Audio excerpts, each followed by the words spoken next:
Audio Jungle.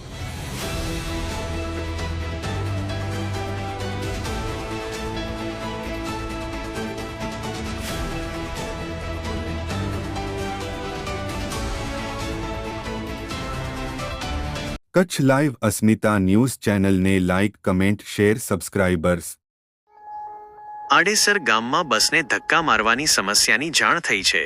આ સમસ્યાને ઉકેલવા માટે નીચેના પગલાં લઈ શકાય છે।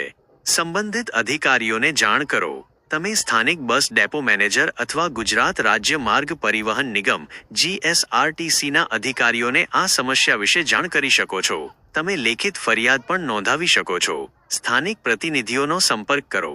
તમે તમારા સ્થાનિક ધારાસભ્ય અથવા સંસદ સભ્યનો સંપર્ક કરી શકો છો અને તેમને આ સમસ્યા વિશે જાણ કરી શકો છો। મીડિયામાં સમસ્યાને પ્રકાશિત કરો। તમે સ્થાનિક અખબારો અથવા ન્યૂઝ ચેનલોને આ સમસ્યા વિશે જાણ કરી શકો છો। મીડિયામાં પ્રકાશિત થવાથી અધિકારીઓ પર દબાણ આવશે અને સમસ્યાનો ઉકેલ લાવવામાં મદદ મળશે। ઓનલાઈન ફરિયાદ કરો। ગુજરાત રાજ્ય માર્ગ પરિવહન નિગમ GSRTCની વેબસાઇટ પર ઓનલાઈન ફરિયાદ નોંધાવી શકો છો। આ સમસ્યાનો ઉકેલ લાવવા માટે